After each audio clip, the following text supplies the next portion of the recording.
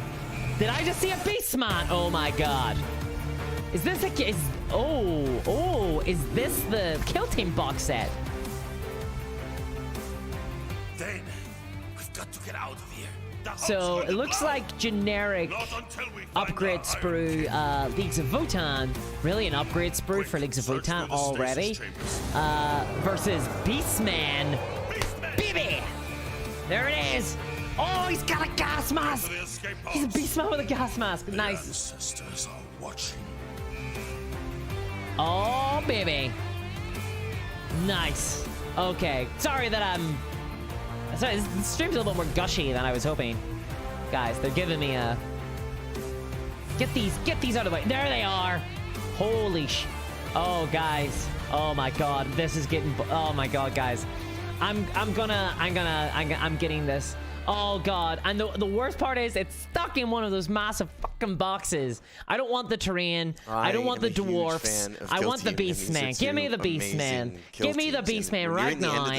Give me the Beastman. Yeah, so this is Gallo Fall, which gives you a hint about what might be occurring in the narrative. Are people excited for Beastman? This is the last installment in the current season of Kill Team, which is the Into the Dark people season more excited for Leagues of Votan or and the reason this is the end of the Beastman? season of this is that the Gallo Dark, the Space Hulk we've been fighting over for the past year, is crashing. It is crashing into a planet, and this last... Absolutely, all the best bits of it blow up. Guys, you know all those box sets with all that terrain that you can spend in hundreds of dollars on? This last installment is basically the last 5 minutes. Well, we're crashing it into a planet. Kill teams have it's to going get away. to the escape pods and get out of Dodge before the spaceship oh man, you into a could planet not make it up. You could not make it up. They've like spent like a year here selling these massive, expensive box sets for Kill Team, setting out the terrain badly, in my opinion, setting out the terrain for this like single space station, this single space Hulk. And now they're like, oh, and by the way, now it's crashing into the planet, so no more of those boxes. We're never going to support that kind of terrain again. It's done for. Anyway, on to the next one. The season model at work. Oh, baby. All sorts of cool stuff, and this guy has decided he's going to go with the knuckle. Ridiculous. Yeah, they got me with the models, but they lose me on the business model, for real. I mean, when in doubt. Hold on. They got me on the plastic models. Up against them, but we have they lose me on the Ravages, business models. I can't help but see the wheels, you know, the strings behind it all. On the current plastic kit for the Kin, which is already a really flexible kit with loads of different head options. I'm loving the Beastman. I do genuinely really like the Beastman. I think they look really cool. I'm not going to buy the box set though, so I'm probably going to find a way to get the miniatures separately, which is unfortunate. Which is unfortunate. I think it's one of the better what this means then, guys, is that the Kill Team box is not Tyranids. The Leagues of Votan kit was a flexible kit. And of course, you get everything you need. Kill Team box is not Tyranids versus Terminators, which means two things. But it really is a robust kit in terms of what it We're adds. going to see either tonight, guys. I'd love to be able to... Can I do a poll? It's probably got a better name than that. Can I do a poll? I'm not a lore writer. We're going to see either... We have the rest of the pictures there. Launch box for 10th edition. There's the minigun. That's the one I want. Plus, what better inside of a spaceship than sort of a jump pack? Let's poll it. Yeah, you got a jump pack too, which is pretty cool. Let's poll I like Let's start a poll. the Ironkin, who's got the kind of the tech assistant, who's got a kind of data pad there, which is guiding them through the ship. Yep, and a reminder that the Ironkin are no different in the eyes of the Kin than any other member of their race. They are equal opportunities. What are we gonna see, guys? Up against them, we have the Felgor Ravagers. What are we going to see? Really There's a poll up now. We haven't really seen Beastmen in Warhammer 40,000 properly for a long time. We saw what are we going to see? Space Hulk or 10th edition box? They were definitely like the Get your votes in, people. And these are Emperor worshipping Beastmen, right? I don't think so, no. Because it can only be one of those now. I actually thought it was more likely to be a Kill Team box. Flexible, I did not expect. I did not have Beastman on my bingo card. Honestly, I think the models look great. They'll look great. Honestly, I'm gonna take them. I'm not gonna use them in Kill Team. I'm probably gonna use them in my own space stuff. I'm gonna steal them. I'm gonna take them. I'm gonna use them in my own Kill Team, like in my own like skirmish stuff. I'm loving the three little the gas mask guy gets me. I dig them. The metal fist. They've got a lot of personality. They really do. I'm so yeah. They look great. They look awesome. Much like lots of the other recent Kill Teams, like the Recruit and the Eldar, the level of what the hell is the terrain? Those kits is really, the terrain again. It doesn't look great. I like some of the Scouter terrain, but like the walls look exactly the same as the previous walls. Like, what is the difference between this terrain and the last two boxes, apart from the Scouter terrain?